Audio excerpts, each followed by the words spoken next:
We've been talking about the two witnesses, and the two witnesses appear in the spiritual Jerusalem, and they prophesy for 3.5 days, which is really 3.5 periods. And the beast doesn't like what they have to say, so he tries to destroy them. And he attacks them, kills them. Their bodies lie in the streets of Jerusalem for 3.5 days. After 3.5 days, they stand on their feet, and great fear falls upon those who behold them. Everyone's expecting this to happen literally. In Jerusalem, there are going to be two prophets show up with supernatural powers. The fire will come out of the mouth and consume their enemies and all this stuff, and they'll have power to bring all kinds of plagues on anyone that opposes them for the 3.5 years. And so people are really unrealistic in the way they expect this to literally happen. And what we learn is that witnesses are not individuals. However, there may be individual surface that kind of correspond to the witnesses somewhat, but if it does happen, it won't be exact. But there are individuals that do witness to truth in different situations, which is true. But the true witnesses that correspond exactly are the words and the works of an avatar or a disciple that represents the forces of light. When these two witnesses, which are the words that he or she speaks and the works that is done, come before the powers that be, the powers that be are shaken and they fight against them. And the first thing they try to do is destroy them physically. If they can't destroy them physically, then they will try to destroy their words and works by associating them with some satanic force. This is like the epitome of evil this person is and what he's trying to do. If that doesn't work, then the beast goes by the idea, if you can't lick them, join them. So then what the beast will do is he will say, okay, well, if everybody's going along with this, I'll go along with it too, and let's make the best of it. But there's a lot of improvements that can be made. So the beast steps in and he dictates what's a whole bunch of improvements on the words and the works.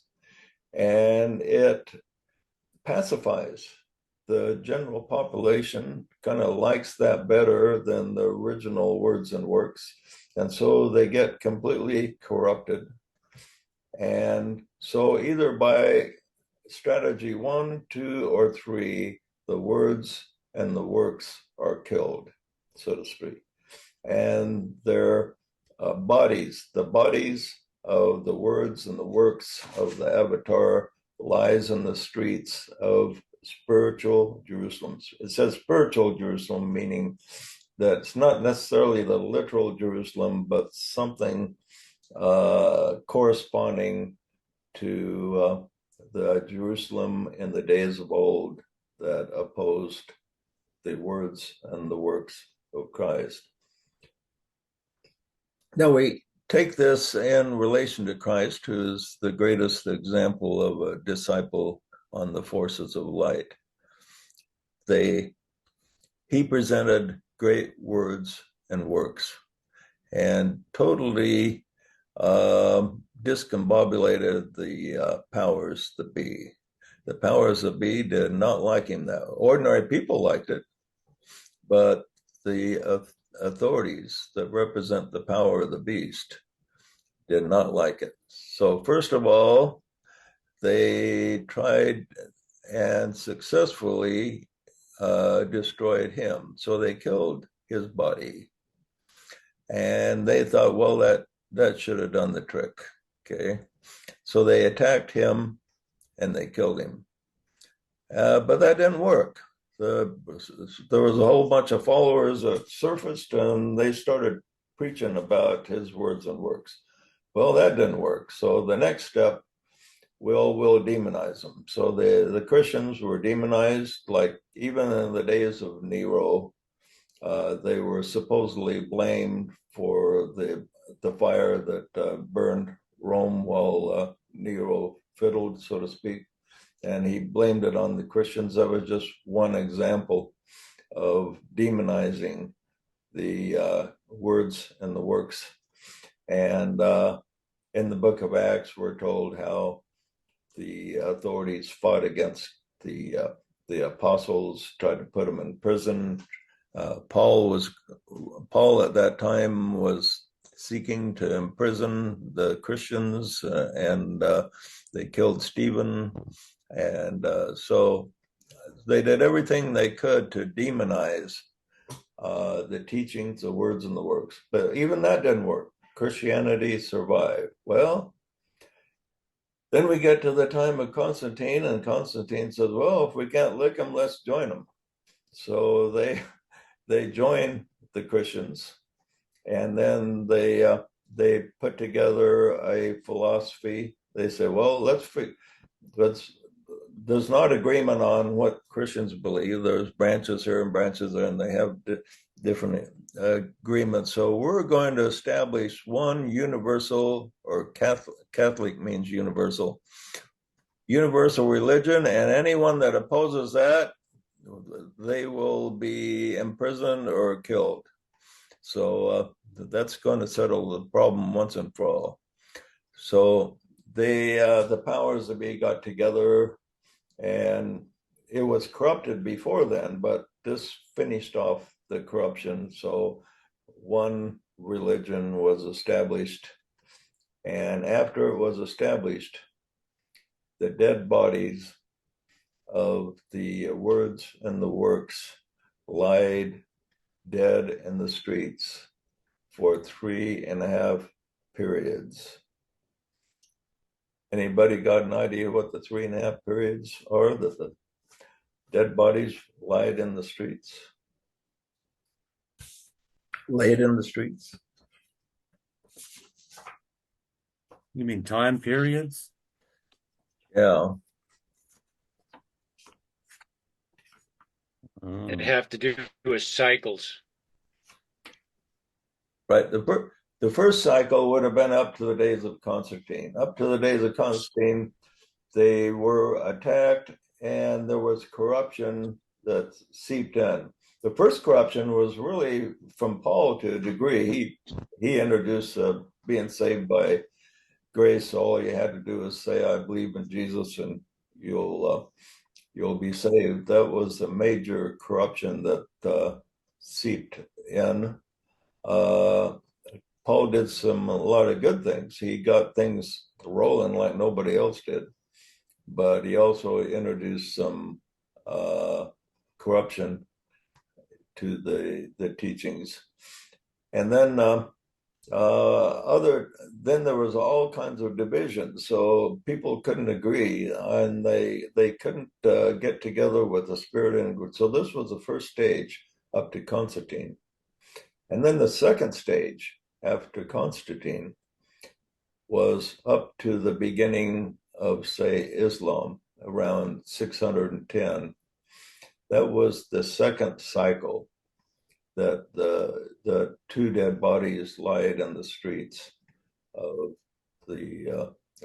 Jerusalem. And by that time, the corruption was pretty much complete. And then the third cycle takes us up to around the 13th century when the Renaissance began. And then the half a cycle takes off from there and basically ends, say the beginning of the end, happened at the foundation of the United States, July 4th, 1776, so to speak.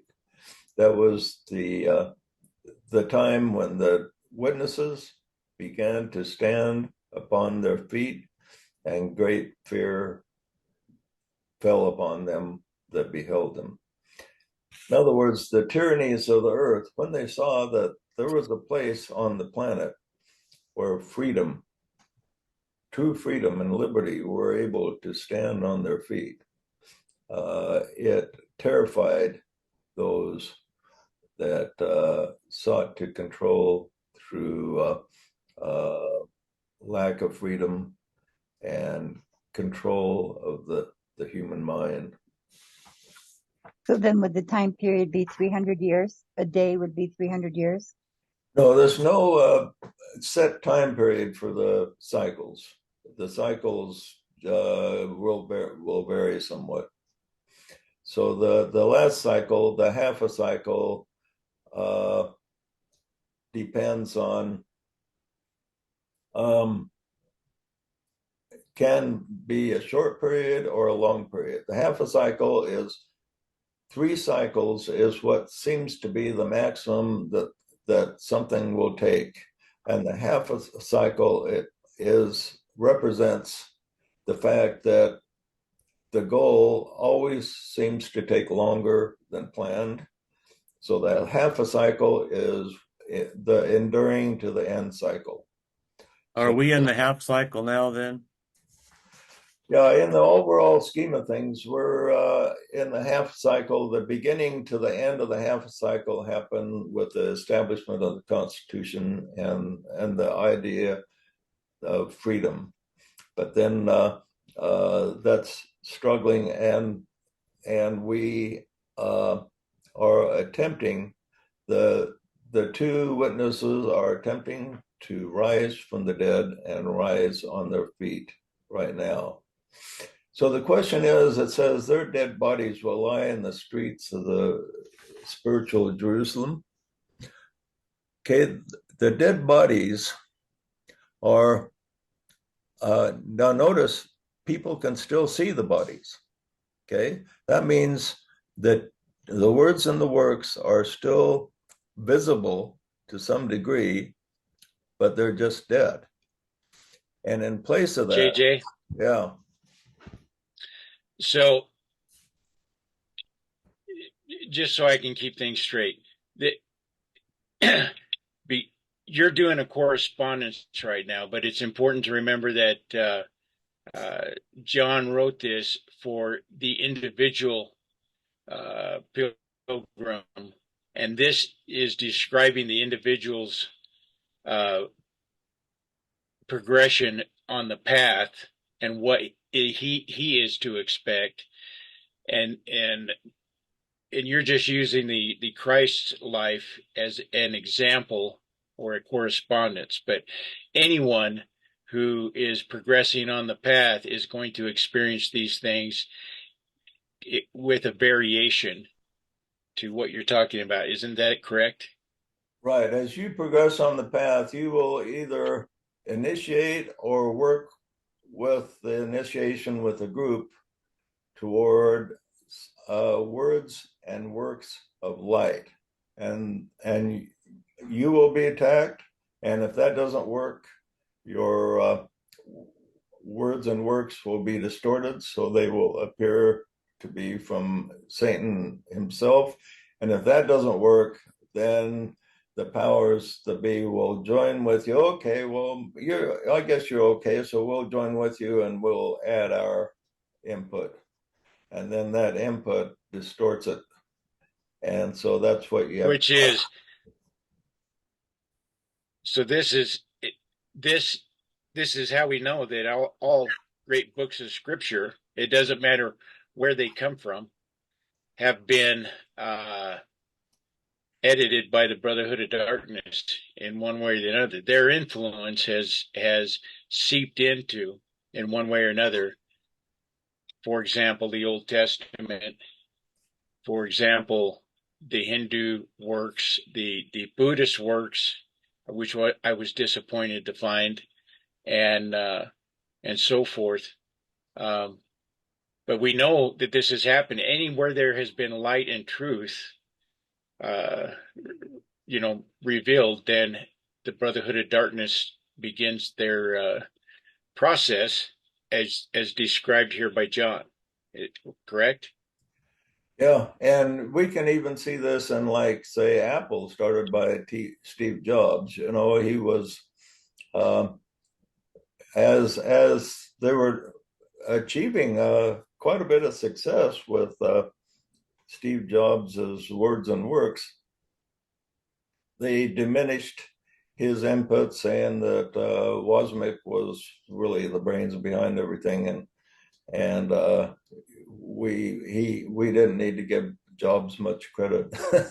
And then that didn't work. So inside the organization, they attacked Jobs and they removed him from power. So they killed the guy, they thought. And so they went really downhill, almost went bankrupt, and Steve Jobs came back in and totally revitalized it. So they weren't able to destroy Jobs. They weren't able to destroy his words and works. So now, after he's gone, uh, what we can do to see this in action is watch how they will drift away from the words and works of their initiator. And we can see that happening now, that they're not coming up with new innovative products anymore like they used to. And pretty soon, if it goes according to most things, is Apple will be turning into a dead body. Be bought out by IBM or somebody. Yeah, Musk will probably buy it one of these days. Musk. So yeah, this happens again and again, and we can see it happening with Abraham Lincoln is also another recognized disciple. DK recognized him as he called him a racial avatar.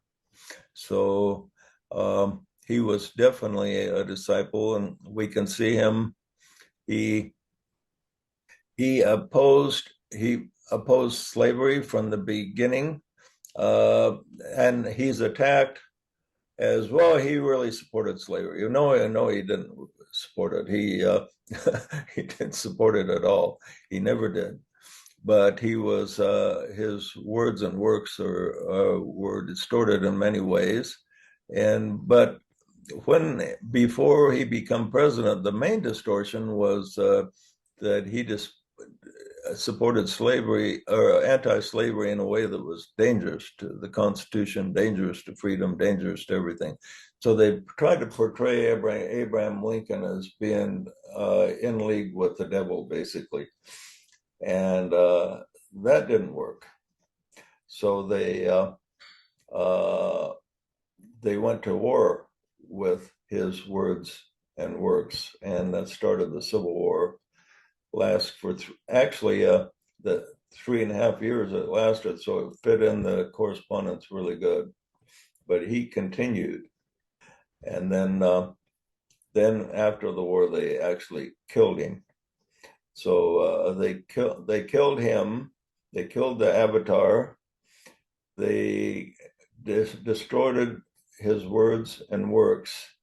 Even the newspapers in the North that were supposed to be supportive attacked him. New York Times always compared him to ape and subhuman intelligent person, and and so he got attacked from all angles from the beast, but it didn't work. And so after the war, the beast joined in and said, well, we weren't able to stop slavery from being defeated, so we'll join in and we will proclaim that we are the champions of freedom. And so they joined in, and so they were able to enslave us in different ways. they didn't give up on the idea of slavery, but because they were unable to destroy the idea of not being a slave. Slavery is a bad thing. We want to eliminate that. They were unable to destroy that idea. So they joined it, and then they corrupted it, and then they seek to make us slaves in ways that we don't recognize the slavery. Is that what it has to, what it talks about? Their bodies would lie in Jerusalem, represented by Sodom and Egypt. Does that represent corruption and slavery? Yeah, right. Now it says like Sodom and Egypt. Now Sodom had two things going against them. Number one, they didn't like Lot because he was a stranger. Okay, and this is one thing the beast doesn't like. They don't like new ideas being injected in, so they don't like the new. Okay, so that's like Sodom. The second thing is they sought to kill Lot and to rape his daughters. Okay, so they are willing, the beast is willing to do violence against, to suppress the words and the works of the witnesses. They'll do whatever it takes. And the third is Egypt. Egypt is famous for keeping the Israel, the Hebrews, as slaves. Okay, so this is the third thing. They want to enslave in any way that they can. The maximum slavery is the keynote of the beast. And so slavery in the old school way of looking at it was defeated in the Civil War, but it's not defeated completely. Take the blacks, for instance. Blacks were making a lot of inroads into freedom and starting their own businesses and all kinds of things. And then the beast decided to help them out, give them lots of free stuff, saying, we're here for you and we're going to give you free stuff. And you get more free stuff if you don't have a father in the home. Okay. If we just have a single parent and you don't have a father in the home, then you get more stuff. And this destroyed the blacks and made them slaves in other ways that wasn't so visible, but it locked them in, and they really don't see how to get out of it, and because it's so subtle, and that the amount of fathers in the homes among the blacks is just really went downhill a lot. But when they used to have the standard family, they were making a lot of progress. And so that's a big roadblock. I've got a question on that. Why? Yeah. Presumably the laws apply to every race. Why did those particular laws about welfare and things disproportionately affect, presumably or apparently, the blacks? I think it's because they were kind of targeted by the beast, because they had just really, when they escaped generations of slavery, then they had a mindset to escape also. And so the beast took advantage of that mindset that they had and said, hey, we're going to take care of you. You were taken care of before, but your caretakers didn't do a good job. We're going to do a good job taking care of you. And that mindset of being taken care of was hard for them to escape, because after slavery was eliminated, see, when they were slaves, they were taken care of, is the way that it was presented to them by the South. And then when they were free, they started really developing and prospering. And the beast thought, whoa, we got to rectify this situation. So a lot of the assistance built into everything was around that idea. We will take care of you. And that's what they have to escape, that to be totally free is the fact that that the people that come to them and say, we are going to take care of you, they are the true slave masters of today. People need to learn to take care of themselves. That's a good insight there, Joe. Yeah, thanks. It is, and it's a lesson in being slaves without knowing you're slaves, and that's the number one thing that the Brotherhood of Darkness seeks to do, and the number one thing that they cannot do that with people who practice principles or apply principles in the administer principles in their lives and do soul contact. Because that eliminates illusion, that gives your vision the ability to see through the illusion of what they are doing. And so at that particular time, the black race was vulnerable, and they saw the opportunity to continue the conflict and maybe even make the conflict bigger than what it was with slavery. And they jumped on that conflict, but they were able to jump on that conflict because of the unprincipled mind and the absence of soul contact. They were putty in their hands.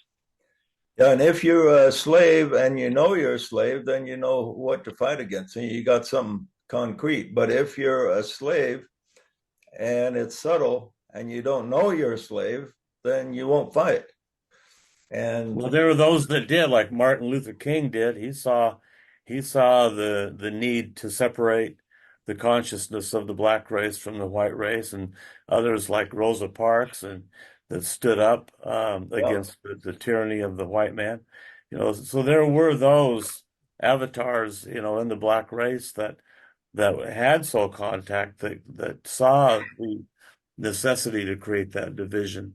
yeah, now we're at the point that the slavery, though, is more subtle, and so it's hard for them to see. And so, Yeah, it's in the pharmaceuticals today, among yeah, other places, in that's the a big deal. media.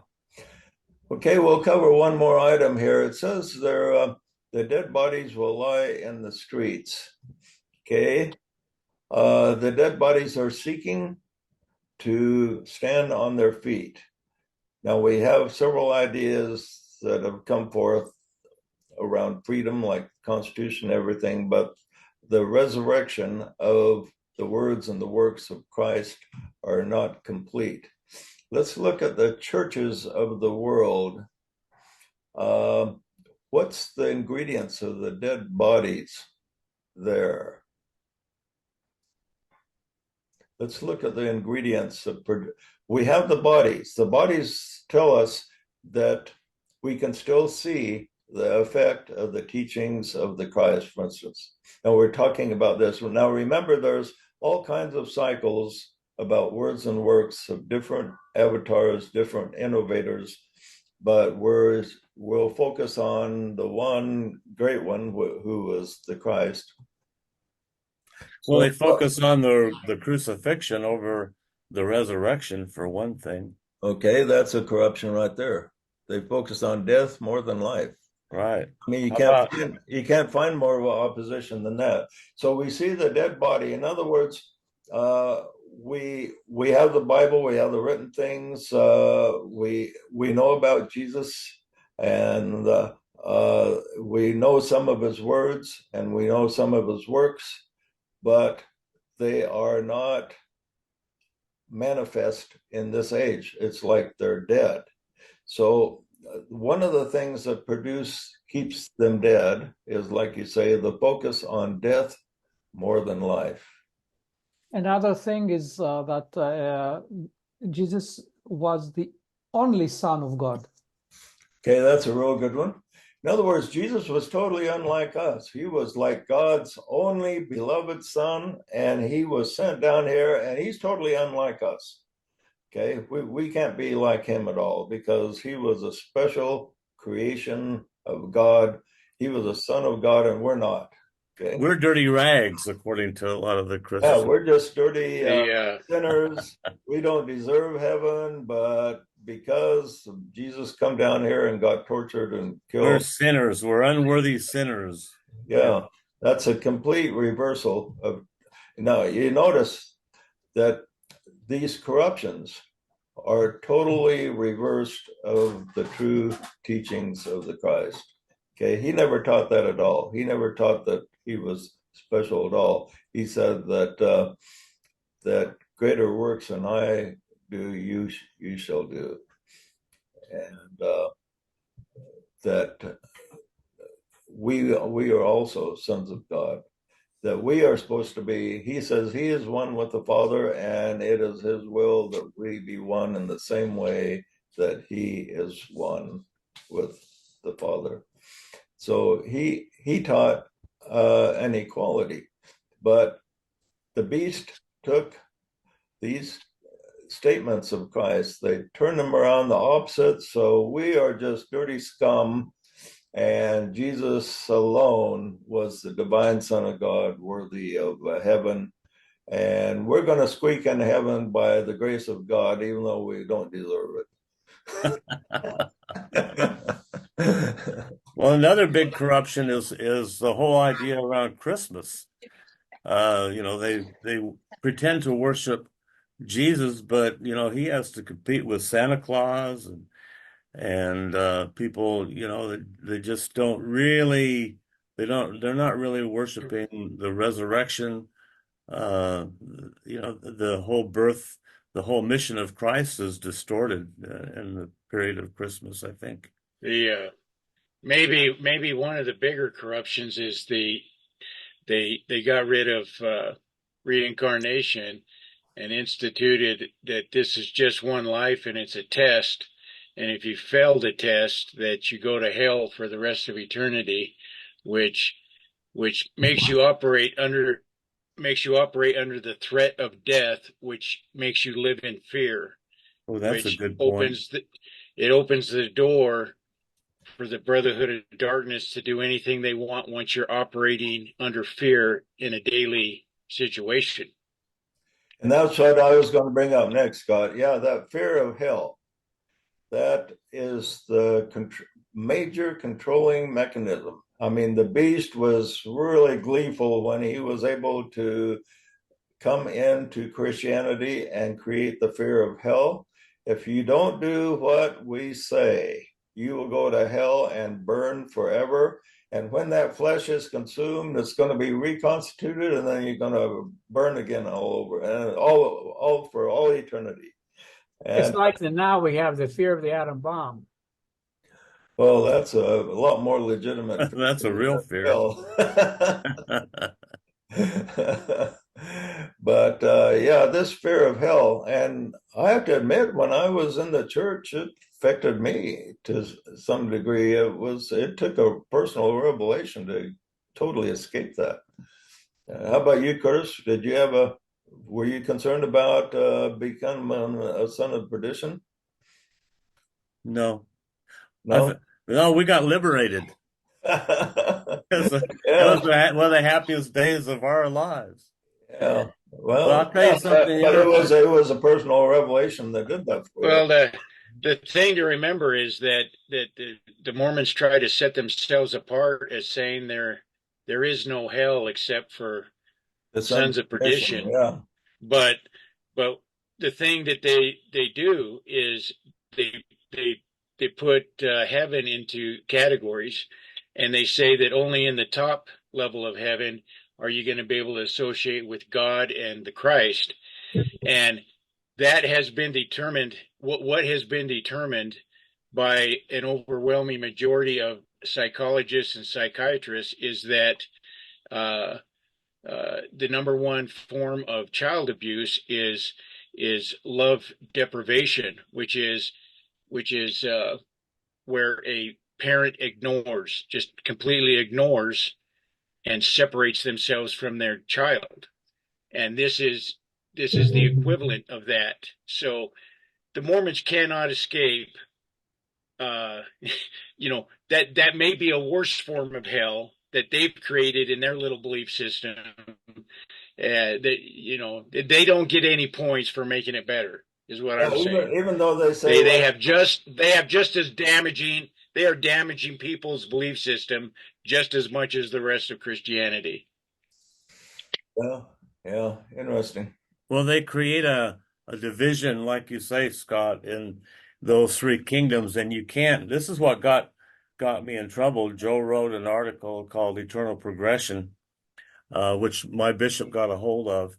And in this article, it explains that you can progress from kingdom to kingdom, and that there are kingdoms even above the celestial. And that kind of rocked their boat, because they have this attitude of superiority. We're going to go to the celestial kingdom, and nobody else can get there unless they do, join the church. And so the fact that that a soul could evolve from the telestial to the terrestrial to the celestial, that just went against all their teachings and got us in trouble. They say the lower kingdoms are pretty nice, except you don't have any sex in the lower kingdoms. Only in the celestial can you have sex. Yeah, and you get to be. For a lot of people, they think, "Well, that's a big item." I better join the church. Along the control issue, when I went to Europe, behind every church and cathedral, you know what there is? A cemetery. There's a cemetery. Yeah. And for you to be saved by Jesus, you have to be buried in holy ground, hallowed ground, behind the church, and which is consecrated by the bishop at the time. And if you weren't, or if you were beheaded or burned at the stake, you would be unrecognizable by Jesus and damned forever.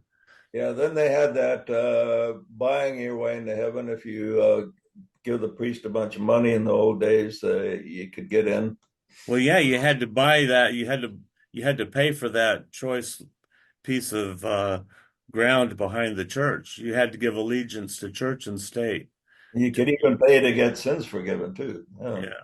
Yeah. You had to pay for your redemption. Yeah, there's all kinds of corruptions. We could go on probably hours and talk about all the corruptions, but we can see the basic principle is the Christ originated great teachings about love, inclusiveness, the love of God, and that's all been corrupted to make us fear God as a big tyrant, and that if we don't do what the authorities say, we're going to go to hell. And this has produced a situation where the words and the works of Christ are like dead bodies lying in the streets. We see them, but they have no life. Okay. And the fear has taken away the life of the words and works of Christ, but they're slowly rising on their feet. People are seeing, beginning to retrieve the truth of the teachings of the Christ, and the two witnesses are beginning to stand on their feet as we speak, and great fear is falling upon those who worship the beast, because they do not want the two witnesses standing up. Okay, my friends, that's it for today. We'll continue this next week. We're a little bit over